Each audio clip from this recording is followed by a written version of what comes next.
چارہ گرے شوق کوئی ایسی دوا دے جو دل سے ہر ایک غیر کی چاہت کو بھلا دے۔ دادا انتقال کرتے کرتے اپنے بیٹے حضرت ابو طالب سے کہنے لگے کہ اس میرے بچے کی کفالت کرنا، اس کی دیکھ بھال کرنا اور اس کے ساتھ اچھا سلوک کرنا، اپنے بچوں کے جیسا اس کے ساتھ میں معاملہ کرنا۔ انہوں نے ان کو وصیت کی۔ چنانچہ ان کے انتقال کے بعد حضرت ابو طالب جو حضور اقدس صلی اللہ علیہ وسلم کے چچا ہیں، انہوں نے اسی وصیت کے مطابق بچے کو لے لیا اور اپنی کفالت میں رکھا، اور حضرت ابو طالب کے گھر اللہ کے نبی علیہ السلام پروان چڑھتے رہے، بڑے ہوتے رہے۔ جب آپ کی عمر ہوئی 12 برس تو نبی اکرم صلی اللہ علیہ وسلم کو لے کر حضرت ابو طالب نے ملک شام کا سفر کیا۔ ملک شام عرب لوگوں کے لیے خاص طور پر بہت بڑی منڈی تھی۔ لوگ وہاں پر جایا کرتے تھے اور خرید و فروخت کرتے تھے، ادھر سے چیزیں ادھر لے جاتے تھے، ادھر سے چیزیں ادھر لایا کرتے تھے۔ تجارتی تعلقات ملک شام سے بڑے گہرے طور پر وابستہ تھے۔ چنانچہ ملک شام حضرت ابو طالب کا سفر طے تھا، اور یہ سفر تھا اسی تجارت کی غرض سے۔ سال میں 1 بار 2 بار کبھی 3 بار جیسے جیسے لوگ ہوا کرتے تھے ان کی تجارتیں ہوا کرتی تھی، اس کے مطابق وہاں کے لوگ جب قافلہ تیار ہوتا تھا، تنہا جانے کا دور نہیں تھا، تنہا سفر نہیں ہوا کرتا تھا، قافلوں کے قافلے جایا کرتے تھے، اس لیے کہ ڈاکوؤں کا ڈر تھا، چوروں کا ڈر تھا، قتل و غارت گری کا ڈر تھا، اس لیے عام طور پر جو سفر ہوا کرتا تھا وہ قافلوں کے ساتھ میں ہوا کرتا تھا۔ ایک قافلہ تیار ہو گیا تھا ملک شام کو جانے کے لیے، تو حضرت ابو طالب بھی اس میں جانے کے لیے تیار ہوئے۔ ان کا ارادہ نہیں تھا کہ محمد صلی اللہ علیہ وسلم کو بھی ساتھ لے جائے، لیکن جب اللہ کے نبی صلی اللہ علیہ وسلم نے دیکھا کہ ابو طالب سفر میں جا رہے ہیں تو آپ کچھ آزردہ خاطر ہو گئے۔ آپ کے چہرے سے لگ رہا تھا کہ آپ کچھ پریشان ہیں۔ آپ نے غالباً یہ محسوس کیا کہ چچا کی تربیت میں رہتا ہوں، دن رات وہ خبرگیری کرتے ہیں، دن رات میری طرف توجہ کرتے ہیں، اب وہ چلے جائیں گے تو میں تنہائی محسوس کروں گا، اس لیے وہ آزردہ خاطر ہوئے۔ تو حضرت ابو طالب نے یہ سوچا کہ چلو اس بچے کو بھی ساتھ لے کے چلے جائے۔ چنانچہ ابو طالب نے نبی اکرم صلی اللہ علیہ وسلم کو بھی اپنے قافلے کے ساتھ شامل فرما لیا اور اپنے ساتھ لے کر سفر کرنے لگے۔ سفر کرتے کرتے بیچ میں ظاہر ہے کہ کہیں نہ کہیں قیام بھی کرتے جاتے ہیں۔ ایک مقام آیا جس کو کہتے ہیں شہر بصرہ۔ شہر بصرہ گئے تو وہاں پر ان کو قیام کر رہا تھا تاکہ آگے کا سفر آسانی سے طے ہو۔ آرام کرنا تھا، کھانا پینا تھا، یا وہاں بھی کچھ کاروباری سلسلہ ہوگا۔ بہرحال وہاں پر انہوں نے قیام کیا۔ جہاں پر قیام کیا تھا وہ جگہ متصل تھی ایک راہب کی خانخواہ کے۔ ایک راہب تھا، اس کی خانخواہ بنی ہوئی تھی اور اسی سے متصل ان لوگوں کا قیام تھا۔ پورا قافلہ وہاں پر اترا ہوا تھا۔ وہ جو خانخواہ تھی اس کا راہب بحیرہ راہب کہلاتا تھا، اس کو بحیرہ راہب کہتے تھے۔ بڑا پہنچا ہوا آدمی تھا، عیسائی مذہب کا پیروکار تھا۔ اس نے دیکھا کہ ایک قافلہ آ کے اترا ہے، اور ایسا بار بار وہ دیکھا کرتا تھا۔ ابو طالب بھی وہاں کئی دفعہ پہلے گئے ہیں، جب جایا کرتے تھے تو وہ ایسی جگہ تھی جہاں پر لوگوں کا قیام ہوتا تھا۔ گویا کہ اس زمانے میں آپ ایسا سمجھ لیجئے جیسے کہ اس زمانے میں ہوٹل ہوتے ہیں، اس زمانے میں وہاں پر کوئی سرائے ورائے ہوگی، وہاں پر لوگ جا کے قیام کرتے تھے۔ ابو طالب نے بھی اس سے پہلے کئی دفعہ وہاں قیام کیا تھا۔ مکے والے عام طور پر جاتے تھے تو بصرہ شہر کے اندر وہیں قیام کرتے تھے۔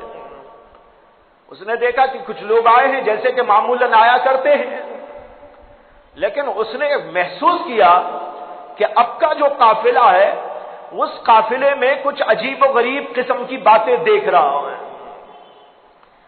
اس نے دیکھا کہ ایک بچہ ہے، 12-13 سال کا بچہ،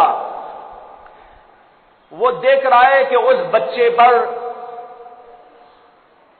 جو ہے بادل کا سایہ رہتا ہے۔ وہ تھے ہمارے نبی محمد الرسول اللہ صلی اللہ علیہ وسلم۔ دیکھ رہا ہے کہ محمد صلی اللہ علیہ وسلم کے سر کے اوپر سایہ، جہاں آپ جاتے ہیں سایہ آپ کے ساتھ میں جاتا ہے۔ دوسرا یہ دیکھا کہ وہاں کے جو درخت ہیں اور پتھر وہ سب کے سب محمد صلی اللہ علیہ وسلم کے سامنے جھک جا رہے ہیں۔ اس کو بہت عجیب لگا۔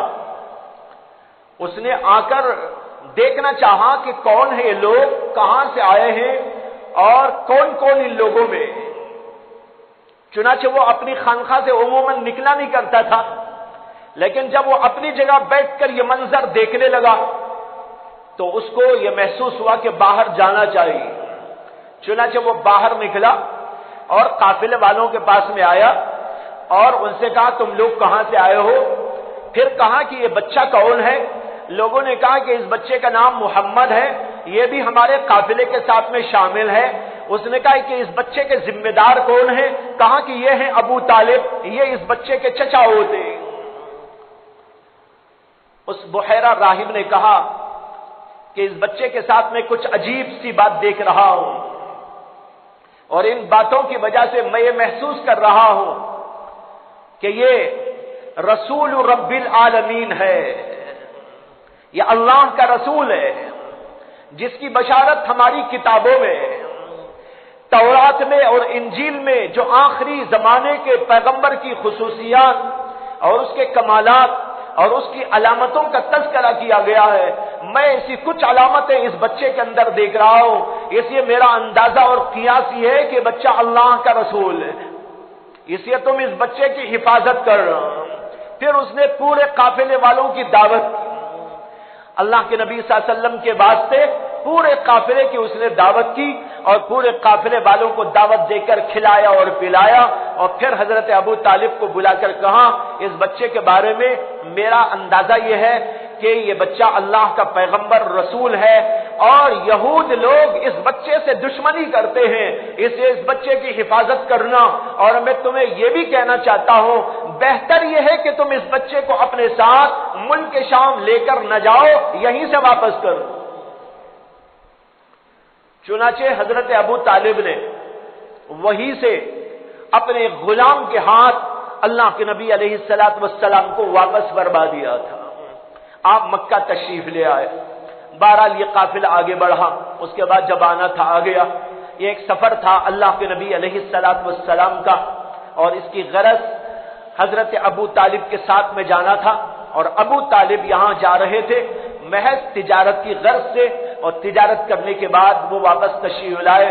پھر اللہ کے نبی علیہ السلام انہی کے ساتھ رہتے تھے، انہی کے گھر میں رہتے تھے، پرورش و کفالت ہوتی رہی۔ اسی درمیان کچھ عرب کے علاقوں میں واقعات پیش آئے، جیسے کہ ایک جنگ ہوئی، اور اس جنگ کے اندر قریش کے قبیلے اور ایک اور قبیلے کے درمیان میں جنگ ہوئی۔ اللہ کے نبی علیہ السلام کو بھی قریش نے اپنے ساتھ میں لے لیا تھا۔ اس زمانے میں اللہ کے نبی علیہ السلام کی عمر مبارک 20 برس کی تھی۔ آپ بالکل جوان اور ہر طرح کی خوبیوں سے آراستہ پیراستہ، جوانی و طاقت کی تمام خوبیاں اللہ کے نبی علیہ السلام میں جمع تھی، لیکن اس کے باوجود اس جنگ میں شریک ہو کر بھی اللہ کے نبی علیہ السلام نے کسی کے اوپر ہاتھ نہیں اٹھایا۔ شریک رہے قبیلے کی جانب سے، لیکن اللہ کے نبی علیہ السلام نے کبھی کسی کے اوپر وہاں پر ہاتھ نہیں اٹھایا، اور پھر جنگ کے اندر شریک ہونے کے بعد واپس ہو گئے۔ ایک واقعہ اس درمیان میں پیش آیا تھا۔ اس طرح اللہ کے نبی علیہ السلام بڑھتے رہے اور بچپن آپ کا ایسا گزرا کہ اس بچپن کے اندر آپ لغویات میں، ادھر ادھر کھیل کود میں، جیسے کہ جوانوں کے اندر اور بچپن کی فضا میں ہوا کرتا ہے، اللہ کے نبی علیہ السلام ہمیشہ اس سے دور رہے۔ بالکل بچپن میں بچپنی کھیل جو کھیل لیتے تھے وہ ہوا۔ اس کے بعد لڑکپن آنے کے بعد اور جوانی کے آنے کے بعد اللہ کے نبی علیہ السلام کسی لغویات میں اور ادھر ادھر کی چیزوں کے اندر مبتلا نہیں ہوئے۔ عام طور پر اللہ کے نبی علیہ السلام اچھے کام کیا کرتے تھے، لوگوں کی خدمت کیا کرتے تھے، لوگوں کے ساتھ حسن سلوک کیا کرتے تھے، اور غریبوں، یتیموں، بیواؤں، مسکینوں، ان سب لوگوں کے ساتھ احسان کرنا، ان کے کچھ کام بنا دینا، ان کے ساتھ میں کچھ اچھا رویہ برتنا، اللہ کے نبی علیہ السلام کا اس زمانے کے اندر یہی کام تھا۔ جب آپ 25 برس کے لگ بھگ ہو گئے اور اس زمانے میں آپ بکریاں بھی چراتے تھے، یہ بھی آتا ہے روایات میں کہ اللہ کے نبی علیہ السلام اس سے پہلے ہی بچپن میں بھی، پھر لڑکپن میں بھی، پھر اس کے بعد بھی مختلف مراحل میں اللہ کے نبی علیہ السلام وہاں کے دستور کے مطابق بکریاں بھی چرایا کرتے تھے۔ ایک دفعہ اللہ کے نبی علیہ السلام اپنے صحابہ کے ساتھ مر الزہران ایک علاقہ ہے وہاں پر تشریف لے گئے تھے۔ وہاں پر صحابہ کرام نے کچھ پھل چن چن کے اٹھانا چاہ رہے تھے۔ اللہ کے نبی نے کہا اس پھل کا سیاہ جو ہوتا ہے، کالا، وہ اٹھایا کرو، وہ اچھا ہوتا ہے۔ صحابہ نے کہا یا رسول اللہ، آپ ایسی بات کر رہے ہیں جیسے کوئی بکریاں چرانے والے جانتے ہو، آپ بھی بکریاں چرائے ہیں؟ اللہ کے نبی صلی اللہ علیہ وسلم نے فرمایا کہ ہاں میں نے بچپن میں بھی چرائے ہیں اور پھر لڑکپن میں بھی میں نے چرایا ہے، جوانی میں بھی میں نے بکریاں چرائی ہیں، مختلف مرحلوں میں میں نے یہ کام انجام دیا ہے، اور چند قیرات کے عوض میں بے بکریاں چرایا کرتا تھا مکے والوں کی۔ یہ اللہ کے نبی علیہ السلام نے خود ہی ارشاد فرمایا۔ علماء نے بڑی حکمت بیان کی اور یہ کہا اللہ کے نبی نے خود کہ جتنے پیغمبر دنیا میں تشریف لائے تھے سارے پیغمبروں نے بکریاں چرائی، آپ نے بھی چرائی، اور جتنے پیغمبر دنیا میں تشریف لائے سارے پیغمبروں نے بکریاں چرائی۔ علماء اس کی حکمت بیان کرتے ہیں کہ بکریوں کا ریوڑ جب لے کے آدمی چلتا ہے تو ایک بکری ادھر جاتی ہے، ایک بکری ادھر جاتی ہے، کوئی ادھر ہو جاتے ہیں، کوئی ادھر ہو جاتے ہیں، اس کو پکڑو تو وہ ادھر چلی جائے، اس کو پکڑو تو یہ ادھر بھاگ جائے۔ ایسے موقع پر بہت ہی صبر کے ساتھ، بڑی ہمت کے ساتھ، بڑی بہادری کے ساتھ، بڑی تدبیروں کے ساتھ ان بکریوں کو اپنے قبضے میں لے کر اور ساروں کو ایک طرف کو ہانکتے ہوئے چلنا، یہ بہت بڑا کام ہوا کرتا ہے۔ اللہ پیغمبروں سے کام اس لیے لیتا تھا تاکہ امت کو یوں اپنے کنٹرول میں رکھنے، اور امت کے لوگ جو بہکا کرتے ہیں، کوئی ادھر بہک جاتا ہے، کوئی ادھر بہک جاتا ہے، ان سب لوگوں کو کس طرح لے کر چلنا چاہیے، اس کے لیے صبر چاہیے، اس کے لیے ہمت چاہیے، اس کے لیے حلم چاہیے، اس کے لیے تدبیر چاہیے۔ اللہ کے نبیوں پیغمبروں کو یہ ڈیوٹی چونکہ دینی ہوتی ہے، اللہ اس لیے ان سے پہلے بکریاں چرواتے ہیں، ان میں وہ صبر پیدا ہو جاتا ہے، وہ حلم کا مادہ پیدا ہو جاتا ہے، اور سب کو لے کر چلنے کی تدبیر اس کے ذہن میں کار فرما ہوتی ہے۔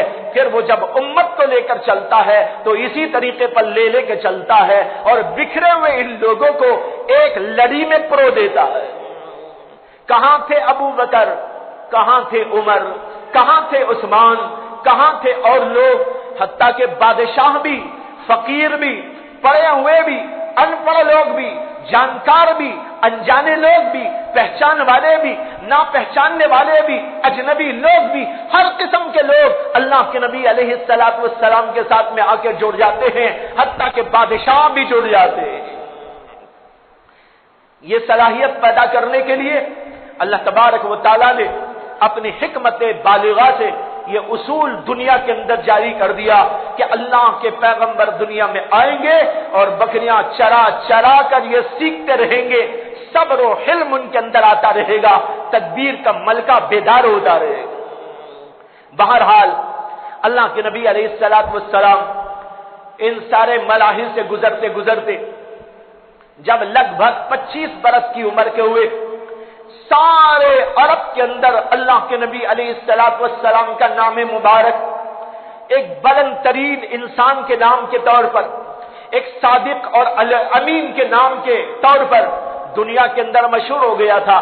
جو بھی آپ کو دیکھتا آپ کی تعظیم کرتا، جو بھی آپ کو دیکھتا آپ سے محبت کیا کرتا، جو بھی آپ کے بارے میں تبصرہ کرتا اچھا اور بھلا تبصرہ کرتا، جو بھی آپ کا نام لیتا آپ کے اسم گرامی کے ساتھ الصادق کا نام لیتا، الامین کا نام لیتا اور کہتا وہ محمد الصادق الامین۔ دنیا بھر میں شہرت، مکے کی گلی گلی کوچے کوچے میں یہ شہرت، بلکہ گھر گھر کے اندر یہ شہرت، بڑوں میں بھی چھوٹوں میں بھی بچوں میں بھی بوڑھوں میں بھی عورتوں میں بھی مردوں میں بھی سب کے اندر اللہ کے نبی علیہ الصلوۃ والسلام کا اسم گرامی بہت ہی محبت کے ساتھ، بڑے پیار کے ساتھ، بڑی عظمت کے ساتھ لیا جاتا ہے اور آپ کی تعریف اور گیت گائی جاتی ہے۔ ایسا ماحول تیار ہو گیا۔